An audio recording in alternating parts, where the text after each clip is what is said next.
away. All right. Quick. Look.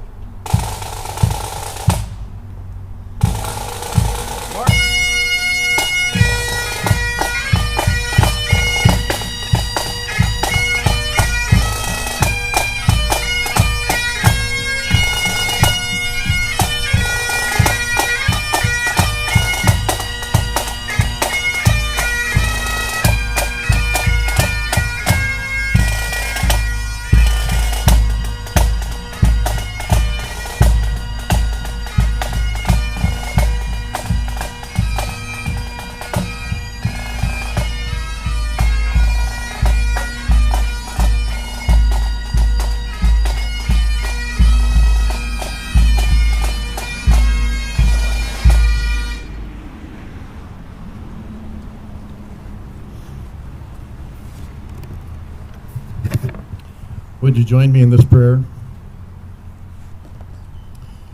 Dear Heavenly Father, we bow before you today, remembering the loss of my friend and mentor who died in the line of duty. We mourn the loss of our true heroes from our midst who gave their lives in the line of duty while protecting our lives, our homes, and our communities.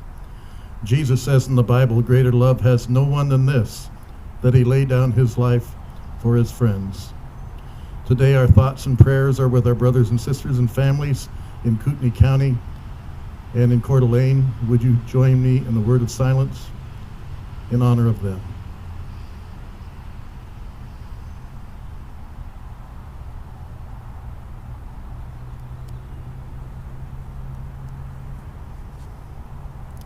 Chief Trosky answered the call to this difficult and dangerous task, having shown love and commitment of the highest order for us, and for this we are eternally grateful.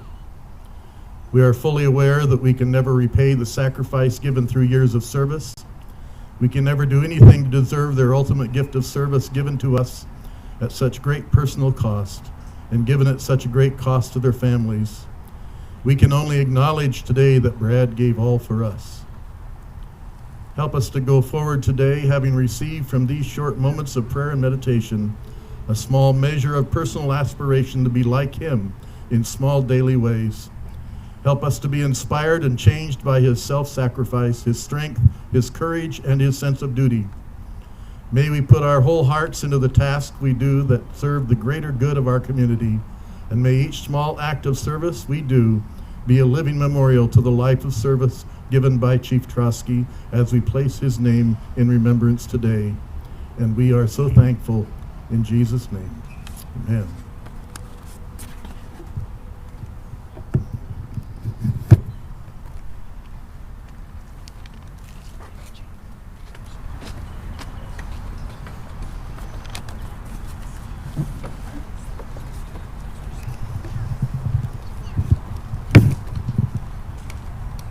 Good morning. My name is Brian Daniels, and I have the honor of serving as the fire chief for the Caldwell Fire Department. To the family, friends, and fellow firefighters here today, thank you. Thank you for being here. Your presence at this sacred memorial means more than words can express. The Idaho Fallen Firefighters Memorial is hallowed ground. It's where we come to reflect, to grieve, and to honor. But more than that, it is where we remember. Every name etched into this monument represents a life lived in service, a sacrifice made on behalf of others, and a legacy that continues far beyond the last call.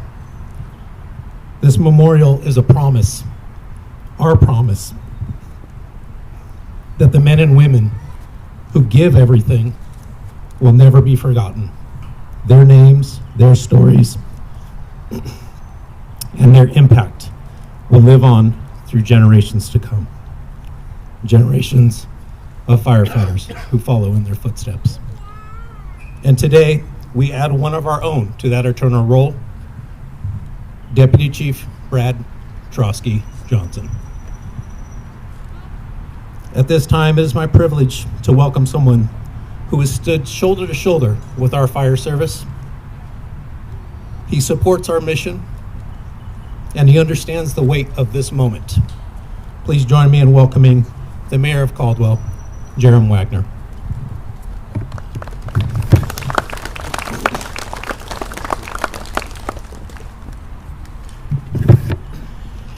It truly is an honor for me to be here today, to say a few words on this very solemn occasion.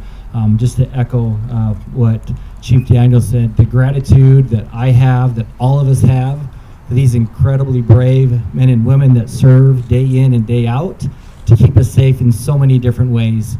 It's been one of the greatest privileges of mine as mayor to get to know them better and to get to know exactly what they do and how they do it. The camaraderie, the family feeling within the fire department is unlike any other department that I've been able to be a part of in just a small way, and just have so much respect and honor for all of them. And especially today as we honor Chief Trosky and his giving of his life and service to the fire department and to his community. When I came in as mayor, we were bringing in a new fire chief at the time, and there was a bit of turnover we were not expecting, and Chief Trosky was in my office constantly helping me to move these things forward with the fire department, make the necessary changes. And it was never about himself. It was always about the brothers and sisters that he served within the fire department and making it a better department, and thus a better community of Caldwell. And I had so much respect for him. He had the most amazing mustache. I know there's a lot of good ones out there, but I think Chief Trosky trumped them all in the way that he wore it and what he did. And he was just the most down-to-earth person. And again, he was all about the mission. It was never about him. It was about what can he do to help make things better for the men and women he served with and every member of the Caldwell community and beyond. So it gives me a great pleasure and a privilege to be here today just to speak a few words of my admiration for him, and by extension by every single one of you that serves in that capacity within our fire department and throughout the entire state. As we remember so many that lost their lives on this day, we remember them as well as the tragedy that just occurred. That our hearts and prayers go out to those families affected. Our hearts and prayers go out to the Trosky family as they continue to remember Brad and the great things that he did. And I will always remember Chief Trosky and try to live up to his motto of serve and not ask for what you get in return. So thank you so much, Chief Trosky, for your dedication. And it gives me extreme pleasure to be able to introduce our next speaker, who's actually Chief Trosky's son and a current captain within the Caldwell Fire Department, and that would be Captain Cody Trosky. Please welcome Cody to the stand.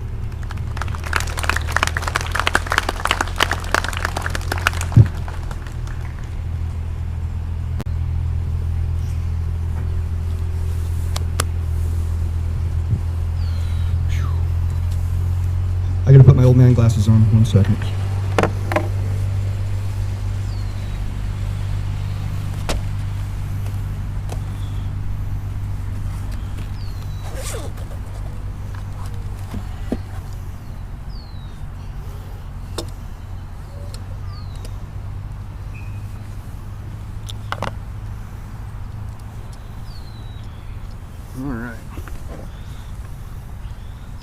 As all of you know, he also wore these old man glasses, except he never wore them straight.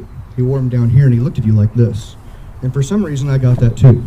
So I'm going to try to keep my glasses up this time. Good morning. My name is Cody Trosky. I'm a training captain for the fire department here in Caldwell, and I'm the oldest of 3 sons that Dad had. I want to thank you all for being here today. Very special day. Awesome. It's hot.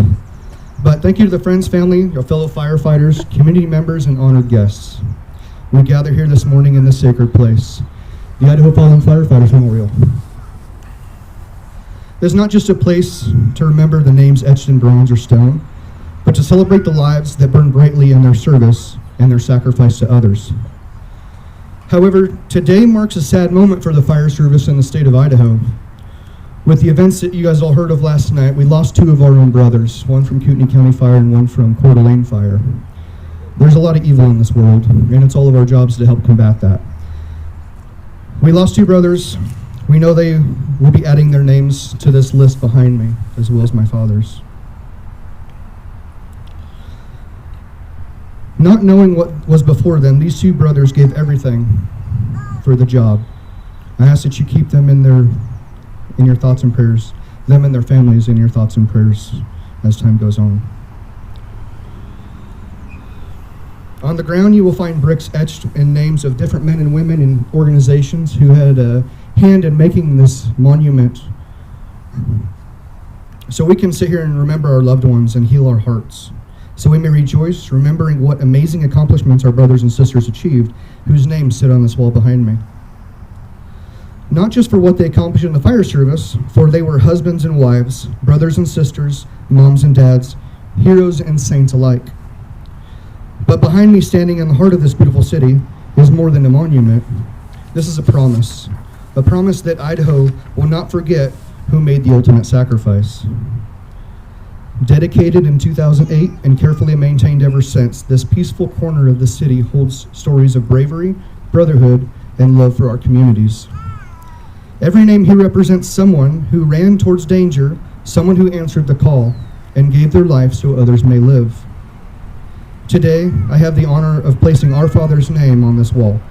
His name is Brad Trosky-Johnson, and he was and still is my hero. He wore his turnouts with pride. He served his departments with everything he had. Because he didn't just work for Caldwell, he worked for Middleton, he worked for Boise, and he worked for Sand Hall of Fire. Don't know how he stretched all those, but he gave everything.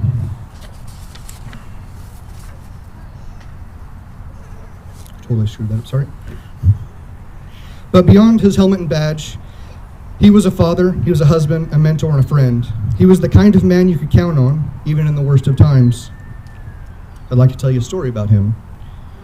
So Dad was so dedicated to the fire service that he turned his own personal truck into a fire truck. He was the chief of Middleton Fire at the time. I think I might have been 10 years old. Some of you might remember that 1988 single cab red Ford F-350. We often refer to it as the cockroach. Well, you see, Dad was one of those master tinker types. One day, he came home with a brush fire skid unit on the back. He had a huge light bar on the roof, and he built this massive box in the center of the truck that we all had to kind of straddle as we're driving down the road, right? This box had a light bar, had a light control, it had a siren, had a radio, and it sat where the manual gear shifter was, so it wasn't very fun to sit there as a kid. But for back in that day, my opinion is that rig was pretty cool. My dad had his very own Batmobile. One day, they had some event at the station, and the fire trucks were being worked on, and a car crash came in. I can remember everybody grabbing extrication equipment and tossing it in the back of this old pickup truck. And 5 of us, myself and 5 other firefighters, pile up in the back of the bed, and we're holding on for dear life as Dad drives us to this car crash, blaring lights and sirens to the call. A true redneck clamp-up moment in time. But Dad was doing his best for the citizens of Middleton. At the time, they had no money, they had old trucks, but he saw a way to make it work. And he took care of the men and women that served beside him. As time went on, the fire department got better trucks, and the faces of the people serving Middleton changed, but this truck stayed. With the same patience and grace God showed his firefighters, Dad taught the 3 of us how to drive this old truck. I tell you this story because it speaks of the passion and the drive he had for the fire service, for all of you standing with us today. So this brings up a question of what is passion? Take a moment and think about this. We hear all the time, I'm so passionate for the job. He has so much passion. So I ask, what is passion? Some would say it's love, but I would say there's a few missing pieces to get from passion is love. To me, passion is suffering. To be so passionate that it hurts. To be so passionate that others will follow you. To be so passionate that you would throw yourself away, give up the status quo, and become the picture of change. Perhaps not the popular view, perhaps putting that target on your back. To be so passionate that we suffer, but we don't suffer alone, but that we find peace in our neighbors, our brothers and sisters that are suffering this passion with us. For when we endure hardship, we endure growth, and it is through that growth that we find love and passion. We find our family, we find our calling. My father found his family and his calling. He gave so much and endured so much suffering to achieve the things that we all hold him high for today. So do you still have passion for the job today?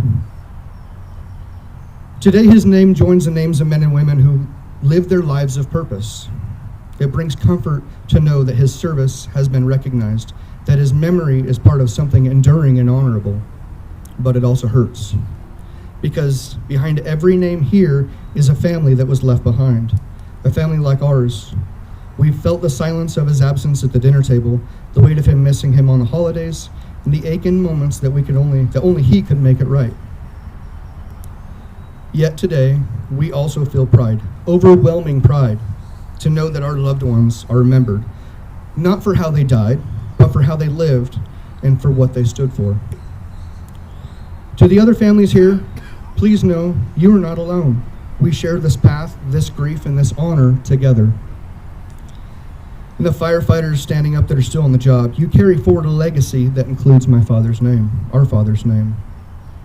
You honor him every time you train hard, you respond fast, and you care deeply. Thank you for continuing to wear the badge with purpose, passion, and pride. I want to thank the Idaho Fallen Firefighters Foundation and the City of Boise and everyone who made this monument possible. This is not just stone and steel behind me. Like Chief said, this is sacred ground, a place where stories can echo, a place where names live on. My family ride this greenbelt often, and we sit here in peace and remember the great times, whether it was firefighting together, my brother and I hunting with my father, or building things in the shop. This truly is a place to heal. As I look at my father's name on this wall, I see more than a firefighter. I see a man who taught me what courage looks like.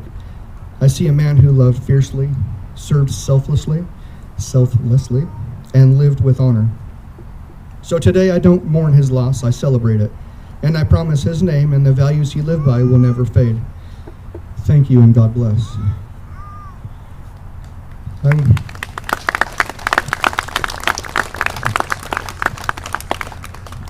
Next speaker up, I want to introduce Dad's wife, Karine Johnson, and she's going to say some words to you as well.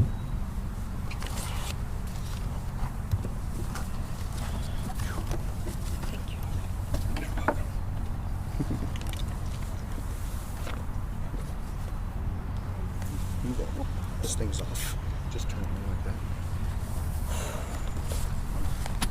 I was hoping I didn't have to hold it. It's an automatic mic, so if it's here, it doesn't pick your voice unless you like scream at it. Well, I do have a loud mouth, so. All right. Thank you, Cody.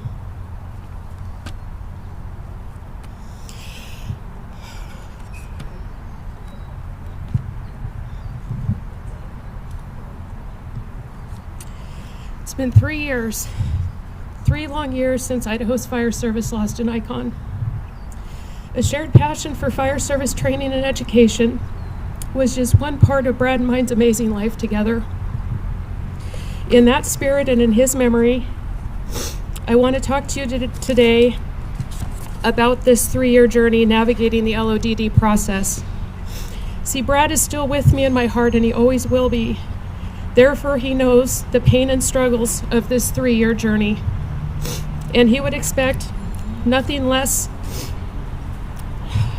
than for me to share this knowledge in the hope of making it even just slightly easier for the next widow, because there will always be another.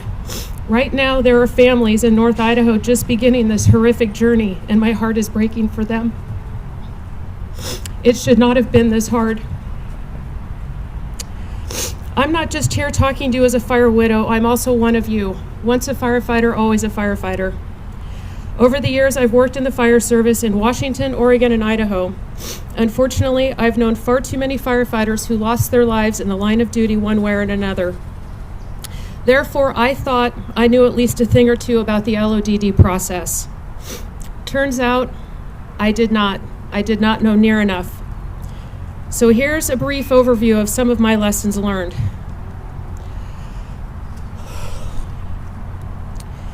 There are 3 separate entities that independently process line of duty death benefits. The federal PSOB program is administered by the Department of Justice.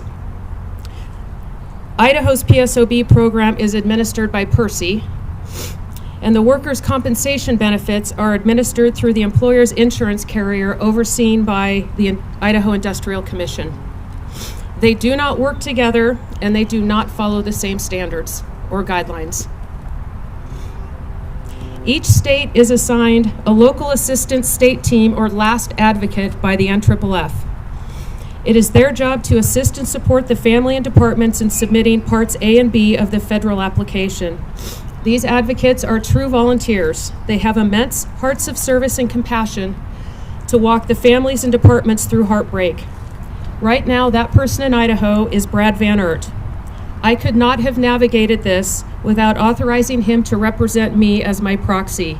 He put in countless hours on Brad's behalf. Idaho's presumptive disease legislation is a great start. However, Idaho, there is still work to be done. Percy does not pay survivor benefits until the federal claim is approved and paid first. It doesn't read that way when you do a Google search. You go to the NFF's website and click on Idaho. It tells you about all the great benefits that are going to be available to your spouse and children. But you must click on each of the referenced state statutes and read the fine print. Let me tell you, the grief brain does not do legalese fine print very well. For example, what that means is Percy does not pay PSOB benefits for occupational-related cancer deaths in accordance with Idaho's presumptive disease legislation because the federal LODD guidelines do not yet recognize cancer. I encourage all of you to contact your legislators and ask them to co-sponsor and support House Bill 1269 and Senate Bill 237, the Honoring Our Fallen Heroes Act of 2025 to add occupational cancers. It is also important to note that the cost of providing Idaho's PSOB benefit does not come out of state coffers or Percy funding. It is paid by the fire departments and ultimately may be reimbursed through insurance. The presumptive disease legislation is also not providing for widows and families as intended when the insurance carriers are allowed to deny claims without being held accountable to follow the law, our presumptive disease legislation. I was told by the attorney representing the state insurance fund, and I quote, "My client simply cannot afford to set the precedent of paying out on first responder cardiac events, even though it's in our presumptive disease legislation. There's absolutely no reason to think that any other qualifying conditions identified in that presumptive disease legislation would be treated any differently, at least by the state insurance fund." This isn't about how much benefits pay out.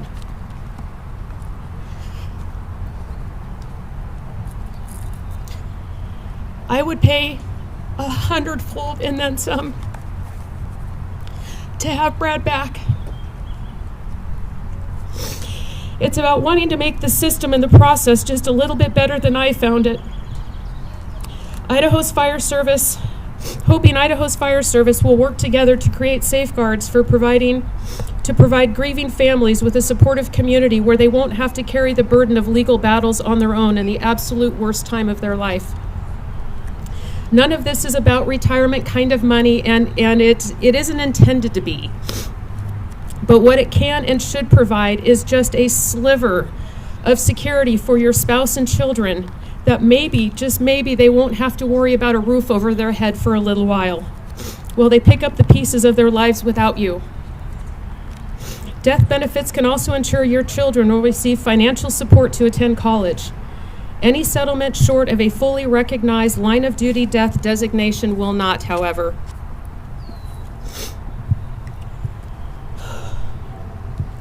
I now believe it is the responsibility of every firefighter, every member of the fire department's administration, every elected official of the governing entity and their HR staff to know the process, know where to find the information, and stay up to date on it.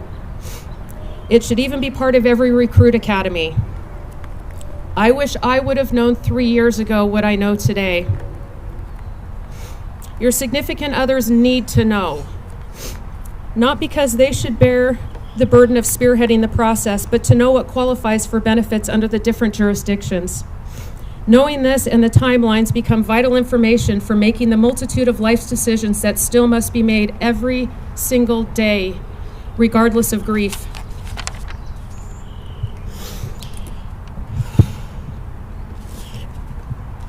If nothing else comes from me sharing my struggle, I have a few prayers. There is currently not a state plan to assist and support departments and families. I was going to pray that Idaho would come together to remedy this before the next crisis happened, but that crisis is currently unfolding in North Idaho. So I pray Idaho's fire service does not procrastinate in taking action for themselves, their spouses, and children. There are other states that also struggle with similar lack of resources, but there are some states that have done amazing work to provide departments with resources, things to help them develop policies and pre-planning and checklists and education and etc. Some states have teams that deploy to assist departments with making funeral arrangements and assign advocates to be with the family members, making sure their basic needs are met in those first few critical days, and serve as a family spokesperson. There's no need to reinvent the wheel. Get copies from those states and modify them to work within Idaho's capabilities. We all know firefighting is hazardous work. The worst case scenario is difficult to talk about it. We all want to think it won't happen to me. But it does. That's why we're here today. So I pray every department will implement the necessary data collection and documentation mechanisms to support occupational-related significant injuries and fatalities, to streamline and expedite the benefit processes. Without the data, there's no justification for lawmakers to invest in the programs, nor to hold insurance companies accountable to paying claims. And above all, I pray every family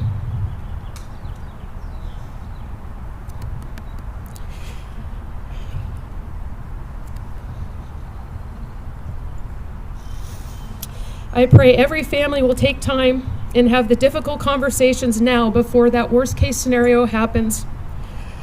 God, I wish Brad and I would have. So please make time to have those conversations with your loved ones. Lastly, I have to thank Roberta Bichelle with Senator Risch's office and Caldwell Councilman Chris Allgood.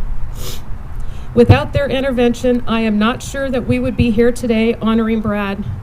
So thank you for remembering Brad, taking the time to be here, and thank you all for your service.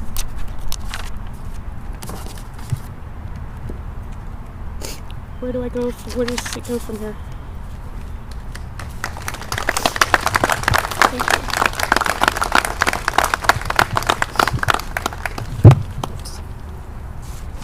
Oh, that's not mine, sorry.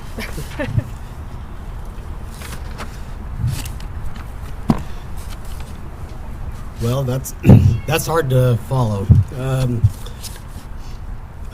It's a great honor to do this next section, which is as the Deputy Chief of Operations for Caldwell Fire.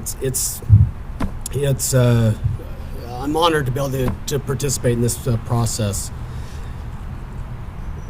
For honored officials, members of the fire service, those that are here supporting this event, and most importantly, the Trosky and Johnson family.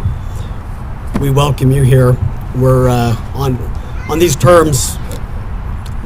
Regretfully, we get to meet on these terms. So today we gather to do two things. Our profession holds sacred let me start over. Today we gather to do two things, and that is to remember Chief Trosky and to honor him as well. We etch Chief Johnson Trosky's name into the Idaho State Firefighter Memorial wall so that from this day forward, every citizen who pauses here will know that courage once had a heartbeat and it beats strong within Brad. Firefighters take an oath that truly defines us. It is an oath to one another and to the communities we serve. That oath carried Chief Johnson Trosky into the realm of ultimate sacrifice. Commitment and duty was not a word in a policy manual. It was love in action. Love for our department, love for our members, love for our community, and love for the citizens that make this state his home. Governor Little has entrusted me with two symbols that speak more eloquently than any of us can.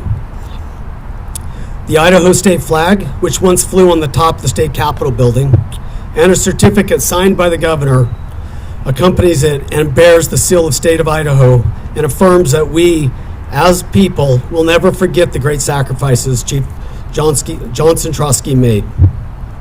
On behalf of the governor, the men and women of Caldwell Fire Department, and firefighters across our state, I will present you these things and be given to the family of Trosky and Johnson. May they rest in a place of honor within your home, and may whisper to each new generation the story that Brad had of unwavering resolve. To our fallen brother, we pledge this. Your example will light our path when the smoke is thick and our outcomes are uncertain. We will press on, steadfast, compassionate, and united, because you showed us how. May God rest Chief Johnson Trosky's soul. May he comfort the Trosky and Johnson family, and may he safeguard all those who answered the call on duty tonight and every night hereafter. Chief Captain Trosky.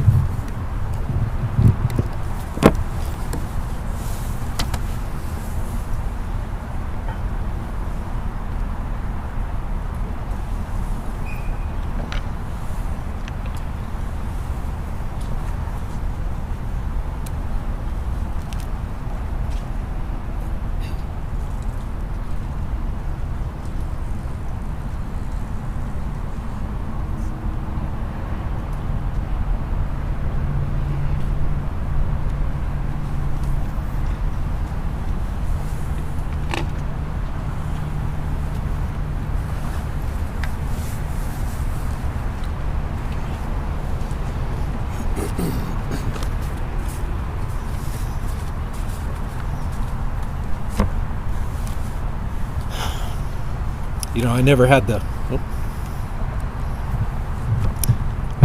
privilege of meeting Brad in life, but I feel like I've known him for years. I feel the way his name is spoken in our stations with reverence and with respect, and even today. I see it in the firefighters he mentored: aggressive, accountable, and all in. I see it in the culture he helped build and the culture that we're left with, where training is relentless, service is sacred, and no one ever stands alone. Brad didn't just serve, he shaped. He helped lay the foundation that still supports our department today. And if I could say one thing to him, it would be this: thank you. Thank you for raising the standard, for pushing everyone around you to be their best. Thank you for mentoring people, not just managing programs. And thank you for investing in a mission you believed in long before you knew where it would lead. Brad's legacy lives on through Caldwell Fire, as it does in many agencies across the Treasure Valley, rooted in his vision, kept alive by those who trained beside him, and now pass forward to the next generation. We cannot repay the debt we owe him, but we can remember him. We can speak his name. We can live by his example. And now, in that spirit of remembrance and reverence, it is my honor to invite Brad's family forward to unveil his name on the Idaho Fallen Firefighters Memorial.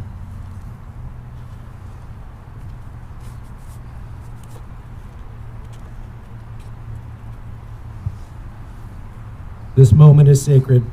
His name joins those of Idaho's bravest, carved forever in stone and carried always in our hearts.